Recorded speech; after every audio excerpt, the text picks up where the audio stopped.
महाशिवरात्रि पर बाबाधाम और बासुकीनाथ धाम में आस्था का सैलाब। शिवालयों में हर हर महादेव की गूंज।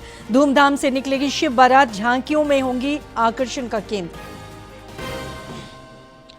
केंद्र सरकार ने सड़क दुर्घटना पीड़ितों के लिए पीएम राहत योजना शुरू करने का लिया फैसला। घायलों को त्वरित आपातकालीन चिकित्सा उपलब्ध कराना उद्देश्य। मुख्यमंत्री का वन विभाग को हाथी के हमलों से बचाव और सुरक्षा के लिए जल्द प्रभावी कदम उठाने का निर्देश। 12 दिनों में प्रभावितों को मुआवजा सुनिश्चित करने की हिदायत।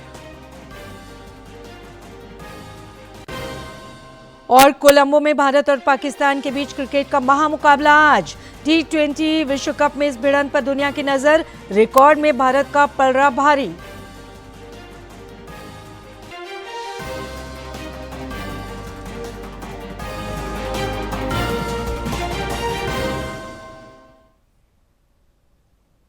नमस्कार, खबरें झारखंड में आपका स्वागत है। आपके साथ मैं हूं सरोज झा। आप सभी को महाशिवरात्रि पर्व की ढेरों शुभकामनाएं। और अब समाचार विस्तार से। महाशिवरात्रि का त्योहार झारखंड समेत देश भर में श्रद्धा और आध्यात्मिक उत्साह के साथ मनाया जा रहा है। शिवालयों में लगातार भोलेनाथ के भक्त पूजा अर्चना के लिए पहुंच रहे हैं। देश भर में आज महाशिवरात्रि का पर्व पूरे धूमधाम से मनाया जा रहा है। देश भर के मंदिरों में सुबह से ही भक्तों का तांता लगा हुआ है। महाशिवरात्रि की रात चारों पहर में भगवान शिव की आराधना की जाती है। इस दिन उपवास और रात्रि जागरण का भी विशेष महत्व है। महादेव के जयकारों से देश भर के सभी शिव मंदिर गूंज रहे हैं। शास्त्रों में महाशिवरात्रि को शिव और पार्वती के मिलन का प्रतीक माना जाता है।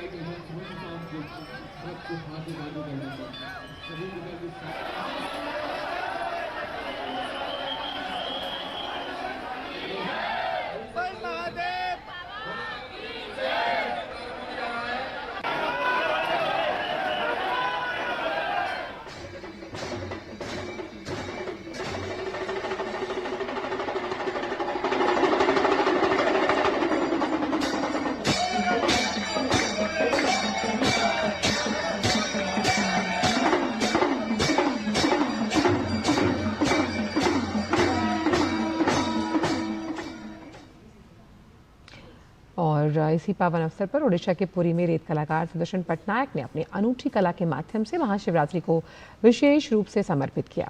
उन्होंने समुद्र तट पर 17,000 रुद्राक्षों का उपयोग कर भगवान शिव के शिवलिंग की भव्य रेत कलाकृति तैयार की है।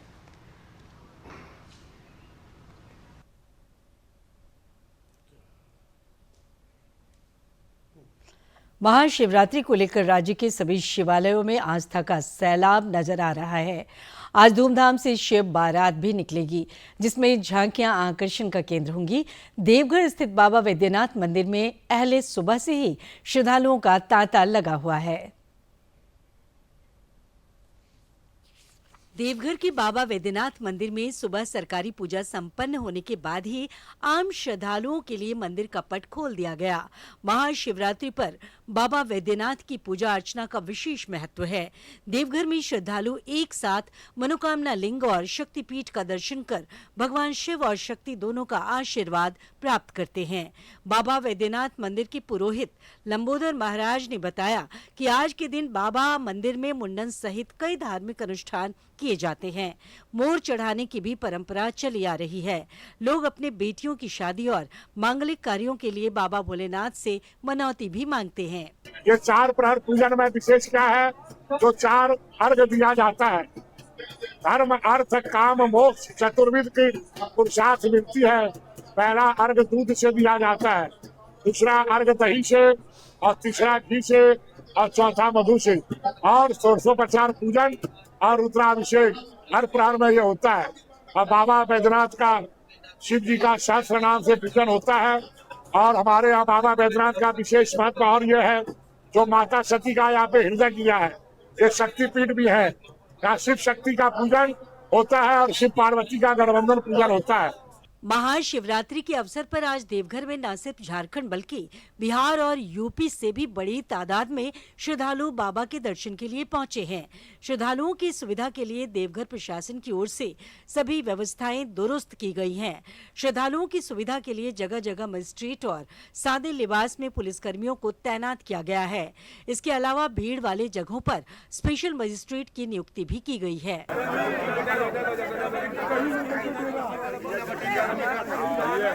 गौरव गंगा चंद्र तिललाट मां बिजनाग माला। आज महाशिवरात्रि के अवसर पर रात 9 बजे तक बाबा मंदिर में जल चढ़ाने की प्रक्रिया जारी रहेगी। इसके बाद शिव विवाह उत्सव को लेकर धार्मिक अनुष्ठान संपन्न होंगे। देवघर से मनीष दुबे की रिपोर्ट।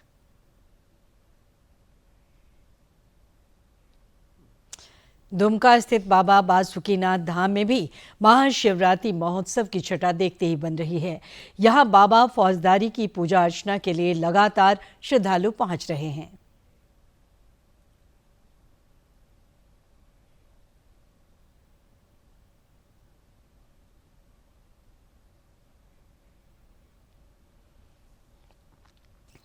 बाबा बासुकीनाथ धाम को फूलों से आकर्षक ढंग से सजाया गया है।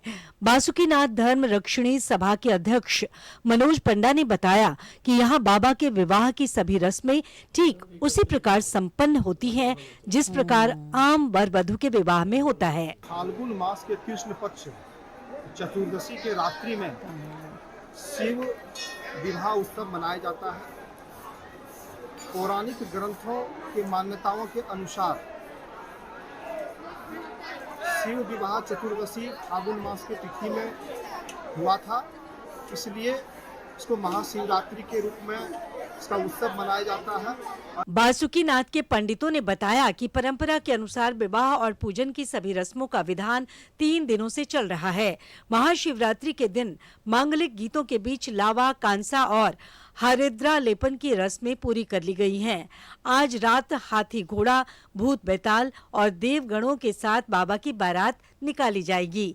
रात में गौरी महादेव का विवाह संपन्न होगा। लावा कासा उपकर इत्यादि का कार्यक्रम होता है। लावा कासा भुनाया जाता है, फिर वो लावा कासा भून कर बाबा के प्रांगण में बाबा भोलेनाथ के दरबार में जाता है। माता पार्वती के मंदिर में जाकर उस उत्तम को चढ़ाया जाता है। और ऐसा मान्यता भी है, अगर वो लावा कासा का प्रसाद कुमारी कन्याओं के माथा पर बाबा भोलेनाथ माता पार्वती का स्मरण करके लगाया जा, इसकी शादी नहीं होती है, इसका अर्चन लगता है, तो यह मान्यता है कि अवश्य उसकी शादी अविलंब होगी। ऐसा मान्यता है बाबा बासुकीनाथ के दरबार में। देश के 12 द्वादश ज्योतिर्लिंग में से एक कामना लिंग और फौजदारी बाबा के रूप में विख्यात बासुकीनाथ में नागेश ज्योतिर्लिंग का ये दरबार भक्तों की संपूर्ण कामनाओं को पूरा करता है। शिवरात्रि के दिन श्रद्धालु से लेकर पंडा समाज तक सभी बाबा की भक्ति में लीन हो जाते हैं। जिले में सिर्फ बासुकीनाथ ही नहीं बल्कि दानीनाथ, चूटोनाथ, सिंहेश्वरनाथ सहित अन्य शिवालयों में भी सुबह से ही भक्तों की भारी भीड़ देखी जा रही है। दुमका से आर.के. नीरद की रिपोर्ट। राजधानी रांची स्थित ऐतिहासिक पहाड़ी मंदिर समेत अन्य शिवालयों में भी महाशिवरात्रि पर पूजा अर्चना करने वालों का तांता लगा हुआ है और ज्यादा जानकारी दे रहे हैं हमारे समाचार प्रमुख। आज महाशिवरात्रि का महा उत्सव है और महाशिवरात्रि को लेकर जो शिव बारात है वो अब से थोड़ी देर बाद राजधानी रांची में निकलेगी। और इस वक्त हम जो रांची का प्रसिद्ध हम कह सकते हैं पहाड़ी मंदिर है, देखिए किस तरीके से भक्त यहाँ पहुँचते हैं और यहाँ भगवान के दर्शन के लिए लोगों का जो ये जन सैलाब है वो सुबह से ही लगातार देखने को मिल रहा है। और इस जन सैलाब के जरिए आप समझ सकते हैं कि महाशिवरात्रि की कितनी मान्यताएं हैं, लोगों की कितनी आस्था है और लोग किस तरीके से दर्शन करने के लिए इस श्री पहाड़ी बाबा मंदिर में पहुंचते हैं। और इसको लेकर लगातार कई दिनों से पूरे राजधानी रांची में उत्सव जैसा माहौल देखने को मिल रहा था और ये उत्सव आज भी देखने को मिल रहा है। और आज सुबह से ही अहले सुबह से यहाँ लगातार जो हम कह सकते हैं दर्शन करने के लिए, पहाड़ी बाबा के दर्शन करने के लिए लोगों का जो हुजूम है वो सुबह से ही एक रैला की तरह चल रहा है। और पूरे इस आसपास के इलाके में एक मेले जैसा माहौल भी देखने को मिल रहा है। तो निश्चित तौर पर हम कह सकते हैं कि यह आस्था का जो एक जन सैलाब है वो पहाड़ी मंदिर में उमड़ा हुआ है और भक्त लगातार यहाँ दर्शन के लिए पहुँच रहे हैं। और लोगों की ये भीड़ ये बताती है कि किस तरीके से महाशिवरात्रि का जो जश्न है, जो उत्सव है और जो आस्था है लोगों की, वो लगातार देखने को मिल रही है। हर कोई अपने बच्चों के साथ, बुजुर्ग भी हैं, महिलाएं हैं काफ़ी संख्या में और युवा पीढ़ी के लोग भी, तो उससे कह सकते हैं कि भारत की जो अध्यात्म की जो नगरी है उसमें लोगों की पकड़ कितनी मजबूत है, लोगों की आस्था कितनी मजबूत है, ये झलक निश्चित तौर पर पहाड़ी मंदिर में देखने को मिल रही है। और ये सिलसिला जब अब थोड़ी देर बाद यहाँ से शिव बारात निकलेगी तो उस वक्त भी देखने को मिलेगा। और रांची के तमाम शहरों में जो कह सकते हैं चौक चौराहे हैं, वहां पर इस शिव बारात के स्वागत के लिए लोगों ने तैयारियां की है। फूल की बारिश भी की जाएगी। अपने सहयोगी विकास के साथ मैं दिवाकर कुमार, दूरदर्शन समाचार, रांची। खूंटी के बाबा आमरेश्वर धाम में भी पूजा अर्चना करने वालों का तांता लगा हुआ है। यहाँ श्रद्धालुओं की सुविधा और सुरक्षा के लिए मंदिर प्रबंधन द्वारा विशेष इंतजाम किए गए हैं। झारखंड उच्च न्यायालय के जोनल जज संजय कुमार द्विवेदी ने कल आमरेश्वर धाम पहुंचकर सपरिवार पूजा अर्चना की।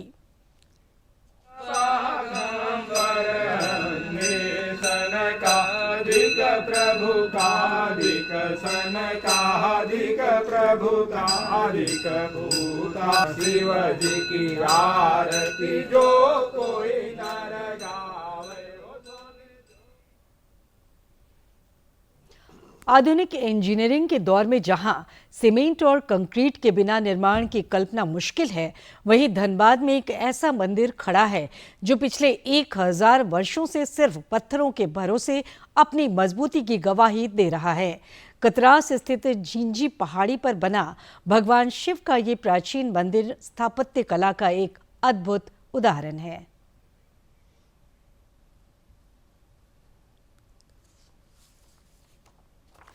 धनबाद के कतरास का झिंझी पहाड़ी क्षेत्र इन दिनों अपनी प्राचीन धरोहर के कारण चर्चा में है।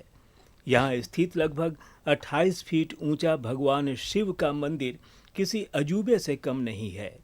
इस मंदिर की सबसे बड़ी विशेषता यह है कि इसे बड़े बड़े पत्थरों को एक दूसरे के ऊपर सलीके से रखकर बनाया गया है। स्थानीय मान्यताओं के अनुसार इस मंदिर का निर्माण रातों रात किया गया था, लेकिन सुबह होने के कारण इसका गुंबद अधूरा रह गया।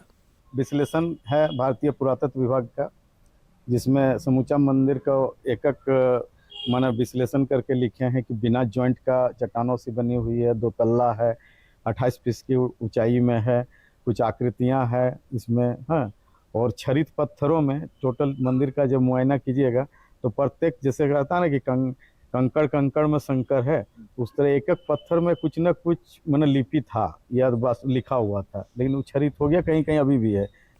मंदिर का गर्भगृह ओडिशा की कलिंगा स्थापत्य शैली की याद दिलाता है। 2 मंजिला इस मंदिर के निचले तल पर भगवान भोलेनाथ का मनोकामना शिवलिंग और माता पार्वती का विग्रह स्थापित है। हालांकि समय की मार और पास ही स्थित बीसीसीएल की खदानों में होने वाली ब्लास्टिंग ने इस धरोहर के अस्तित्व पर संकट खड़ा कर दिया है। मंदिर सेवा समिति ने इसे संरक्षण की गुहार लगाई है। कम से कम 900 साल पुराना मंदिर है। ये मंदिर कब बना कोई नहीं जानता।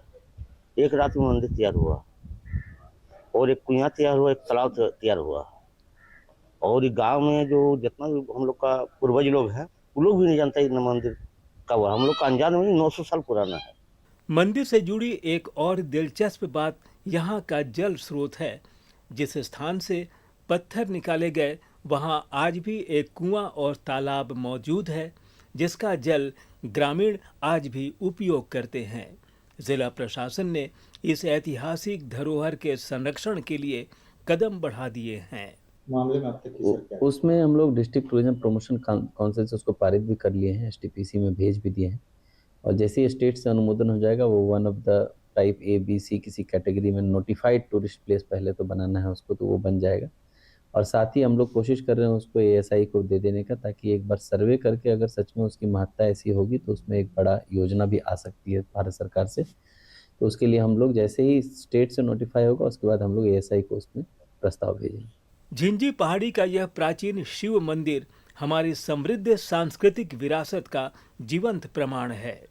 उम्मीद है कि सरकार की पहल से यह अद्भुत संरचना आने वाली पीढ़ियों के लिए सुरक्षित रह सकेगी। डीडी न्यूज के लिए धनबाद से अजय की रिपोर्ट। प्रधानमंत्री नरेंद्र मोदी ने महाशिवरात्रि पर मंगल कामना की है। उन्होंने एक सोशल मीडिया पोस्ट के जरिए देश भर के परिवारजनों को महाशिवरात्रि की ढेरों शुभकामनाएं दी हैं। प्रधानमंत्री नरेंद्र मोदी ने भी महाशिवरात्रि के पावन पर्व पर सभी देशवासियों को शुभकामनाएं दी हैं। एक्स पर पोस्ट करके लिखा है, देश भर के मेरे परिवारजनों को महाशिवरात्रि की ढेरों शुभकामनाएं। मेरी कामना के आदिदेव महादेव सदैव सभी पर अपनी कृपा बनाए रखें। उनके आशीर्वाद से सबका कल्याण हो और हमारा भारतवर्ष समृद्धि के शिखर पर विराजमान हो। हर हर महादेव। प्रधानमंत्री नरेंद्र मोदी ने सड़क दुर्घटना में घायल हुए लोगों को अस्पताल में भर्ती और उन्हें इलाज की गारंटी देने के लिए पीएम राहत योजना को मंजूरी दे दी है। केंद्र सरकार ने प्रधानमंत्री राहत योजना को शुरू करने के लिए मंजूरी दी। इस योजना का उद्देश्य सड़क दुर्घटना पीड़ितों को आपातकालीन चिकित्सा उपलब्ध करवाना है। सड़क दुर्घटना के घायलों के लिए ये योजना रामबाण साबित होगी। सड़क परिवहन और यातायात मंत्रालय के मुताबिक ये फैसला सरकार के इस कमिटमेंट को दिखाता है कि सरकार की सड़क दुर्घटना के बाद तुरंत मेडिकल मदद ना मिलने से किसी की जान ना जाए। इस योजना के तहत हॉस्पिटल को reimbursement motor vehicle accident fund से किया जाएगा। नई दिल्ली के सेवा तीर्थ से प्रधानमंत्री राहत की शुरुआत की गई है। नागरिक प्रथम अप्रोच को ये दिखाता है। वहीं गवर्नेंस का मतलब समय पर एक्शन, रिस्पॉन्स और जान की सुरक्षा है।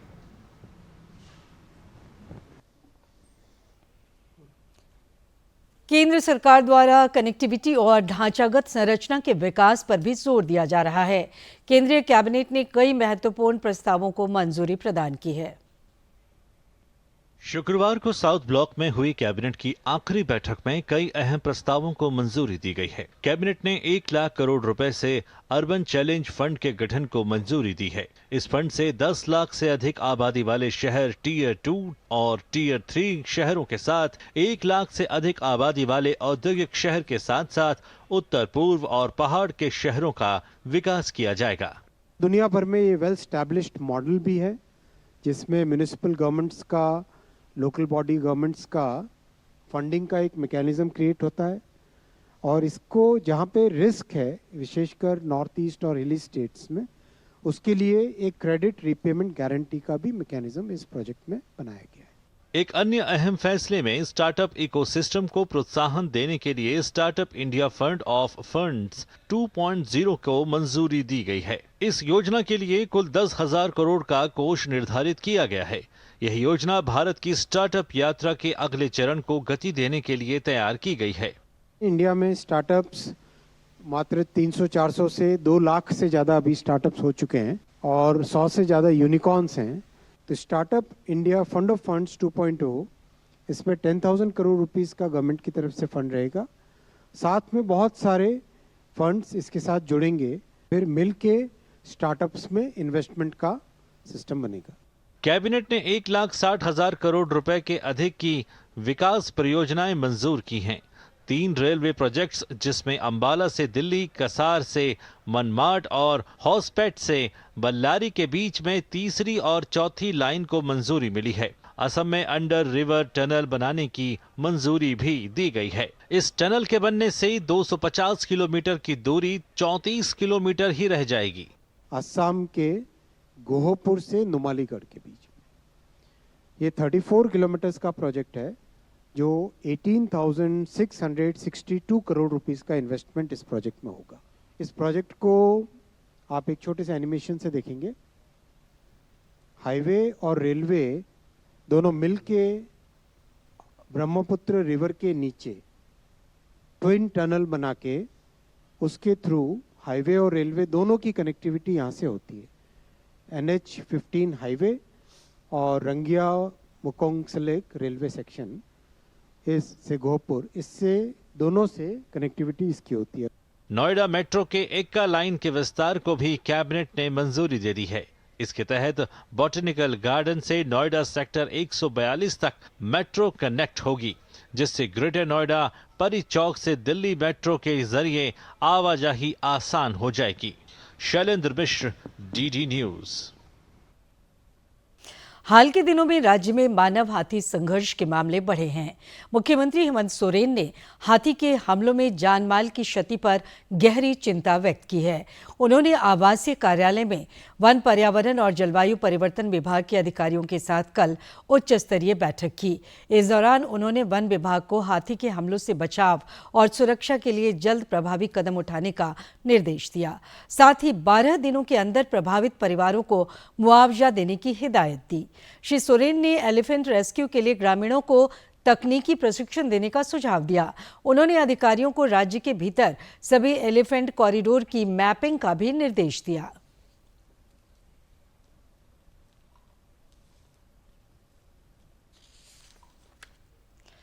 पेयजल और स्वच्छता मंत्री योगेंद्र प्रसाद ने बोकारो के गोमिया प्रखंड अंतर्गत करमाली, टोला, बड़की पुन्नू और गांगपुर में हाथियों के हमले से प्रभावित परिवारों से कल मुलाकात की। इस दौरान उन्होंने पीड़ित परिवारों की स्थिति की जानकारी ली तथा घटने से हुए जानमाल के नुकसान पर गहरी संवेदना व्यक्त की। मौके पर श्री प्रसाद ने प्रभावित परिवारों को नुकसान के आकलन के अनुसार मिलने वाली मुआवजा राशि प्रदान की। चतरा में 19 से 21 फरवरी तक राजकीय इटखोरी महोत्सव का आयोजन होगा। इसकी तैयारियां जोरों पर है। जिले के उपायुक्त कृतिश्री ने कल रांची में मुख्यमंत्री हेमंत सोरेन से मुलाकात कर उन्हें महोत्सव की तैयारियों से अवगत कराया। साथ ही उन्हें इस महोत्सव में शामिल होने के लिए आमंत्रित किया। झारखंड ऑप्थेल्मोलॉजी सोसाइटी जॉस्कॉन का 23वां वार्षिक सम्मेलन कल रांची में आयोजित हुआ। इस अवसर पर स्वास्थ्य मंत्री डॉक्टर इरफान अंसारी ने कहा कि राज्य में बहुत जल्द ही अंग प्रत्यारोपण की सुविधा शुरू की जाएगी।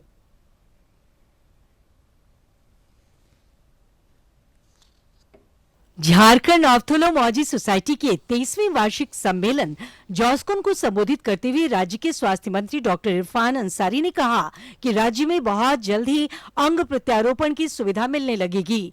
उन्होंने कहा कि पहले 40 वर्ष की आयु के बाद दृष्टि दोष से जुड़ी समस्याएं होती थी, लेकिन अब स्कूल के बच्चों में भी आंखों की समस्याएं देखी जा रही हैं। इस दौरान रेटिना सर्जरी के 2 रेट बकलर पुरस्कार विजेता डॉक्टर विभूति कश्यप को सम्मानित भी किया गया। आने वाले दिनों में आप देखिएगा कि आपका जो प्रॉब्लम है, इसमें जो प्रॉब्लम है और मैं चैनल के साथ कह सकता हूँ, आप देखिए डाइट के जितने भी लोग हैं सारे लोग चश्मा लगा रहे हैं। और यहाँ तक कि स्कूल में आप चले जाइए, मैं जाता हूँ कई क्लासों में, मैं देखता हूँ कि हमारे बच्चे लोग आजकल चश्मा लगा रहे हैं। तो इस पर हम लोगों को गहन अध्ययन भी करना है और कैसे इसको हम लोग रोकें।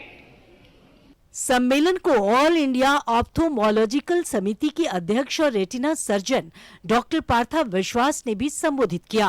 उन्होंने कहा कि तनाव, मोबाइल व कंप्यूटर के अधिक इस्तेमाल होने की वजह से हाल के वर्षों में दृष्टि दोष की समस्या बढ़ी है।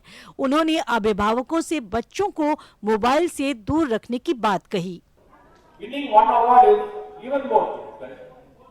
Winning twin Red Bucket Award is the most difficult on this planet. And this guy has done it. And this guy has done it and proved that these cannot go wrong. I brought a trophy and I want to felicite him in front of the health minister, part of the health minister. Please the trophy. Take the cup. इस सम्मेलन को doctor Bharti Kashyap ने भी संबोधित किया। उन्होंने नेत्र चिकित्सा के क्षेत्र में आए बदलाव का विस्तार से जिक्र किया। साथ ही 1 साल में 2 रेट बकलर पुरस्कार जीतने वाले युवा नेत्र सर्जन डॉक्टर विभूति कश्यप को शुभकामनाएं भी दी। अमेरिकन रेटिना सोसाइटी की वार्षिक कॉन्फ्रेंस में एक साथ 2 रेट बकलर अवार्ड मिले, जिसे रेटिना सर्जरी का ऑस्कर कहा जाता है, क्योंकि इसे ऑस्कर अवार्ड निर्माता कंपनी ही बनाती है। ये 24 कैरेट का होता है, ये 24 कैरेट गोल्ड का होता है। और इस अवार्ड को आज तक विश्व में किसी भी रेटिना सर्जन को एक साल में 2 नहीं मिला है। डॉक्टर विभूति कश्यप को 2025 में एक साथ 2 रेड बकलर, 2 ऑस्कर मिले और उन्होंने एक विश्व कीर्तिमान बनाया है। कार्यक्रम में डॉक्टर पार्थ विश्वास, डॉक्टर तितियाल, डॉक्टर मोहन राजन समेत कई गणमान्य लोग शामिल हुए। इस दौरान नेत्र विशेषज्ञों ने आंखों की सुरक्षा से जुड़े कई महत्वपूर्ण टिप्स भी दिए। रांची से करमवीर की रिपोर्ट। T20 क्रिकेट विश्व कप में आज भारत और पाकिस्तान के बीच महामुकाबला होगा। कोलंबो में ये मैच शाम 7 बजे से शुरू होगा, जिस पर दुनिया भर के खेल प्रेमियों की नजर है। रिकॉर्ड में भारत का पलड़ा भारी है।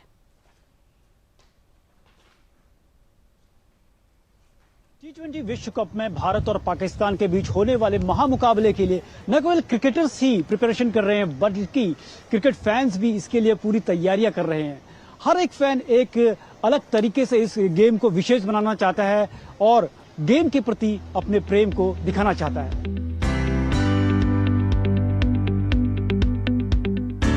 क्रिकेट की सबसे बड़ी प्रतिद्वंद्विता एक बार फिर आकर्षण का केंद्र बन चुकी है। भारत और पाकिस्तान के बीच T20 विश्व कप का मुकाबला आर प्रेमदासा स्टेडियम में होने वाला है और कोलंबो में इस मैच को लेकर जोश अपने उफान पर है। इस हाई वोल्टेज मुकाबले को देखने के लिए दुनिया के अलग अलग हिस्सों से प्रशंसक पहुंच चुके हैं। क्रिकेट प्रशंसकों ने श्रीलंका के स्टेडियम को टीम के रंगों, जुनून और जज्बे से रंग दिया है। इस बीच तिरंगे वाली दाढ़ी के साथ ये सुपर फैन सबका ध्यान अपनी ओर खींच रहे हैं। मैं कितना एक्साइटेड हूँ तो मैं ये बयान नहीं कर सकता, है ना। मैं अगर आप सोचो कि मेरा मैच मैंने 2 दिन पहले टिकट बुक करी है क्योंकि पाकिस्तान ने लेट कर दिया, मेरे जैसे इंसान को महंगे महंगे टिकट लेके आने पड़ रहे हैं, तो मैं उस एक्साइटमेंट के लिए आया हूँ जिसको मैं बयान नहीं कर सकता। वो बहुत ही जबरदस्त लेवल का एक्साइटमेंट। मैं पिछले मैच में भी गया था जो इंडिया पाकिस्तान का न्यूयॉर्क में था, तो वो मैच मैंने देखा था और उस मैच में इंडिया 120 पे आउट हो गया। मुझे लगा कि यार मैं अपने इंडिया में जाके क्या मुंह दिखाऊंगा, सब लोग बोलेंगे इंडिया पाकिस्तान तो न्यूयॉर्क देखने गया था, फिर लेकिन वो मैच जीते। तो इंडिया के पास ना वो टीम है, ये टीम में टीम हिसाब से चलते हैं, डेफिनेटली हम वो मैच जीतने वाले हैं। भारत आर्मी के सदस्य भी बड़ी संख्या में आए हैं। एक बार फिर से आप सभी को दूरदर्शन परिवार की ओर से महाशिवरात्रि की ढेरों शुभकामनाएं। और देखते हैं आखिर में मुख्य समाचार एक बार फिर। महाशिवरात्रि पर बाबा धाम और बासुकीनाथ धाम में आस्था का सैलाब। शिवालयों में हर हर महादेव की गूंज। धूमधाम से निकलेगी शिव बारात। झांकियां होंगी आकर्षण का केंद्र। केंद्र सरकार ने सड़क दुर्घटना पीड़ितों के लिए पीएम राहत योजना शुरू करने का लिया फैसला। घायलों को त्वरित आपातकालीन चिकित्सा उपलब्ध कराना उद्देश्य। मुख्यमंत्री का वन विभाग को हाथी के हमलों से बचाव और सुरक्षा के लिए जल्द प्रभावी कदम उठाने का निर्देश। 12 दिनों में प्रभावितों को मुआवजा सुनिश्चित करने की हिदायत। और कोलंबो में भारत और पाकिस्तान के बीच क्रिकेट का महामुकाबला आज। T20 विश्व कप में इस भिड़ंत पर दुनिया की नजर। रिकॉर्ड में भारत का पलड़ा भारी।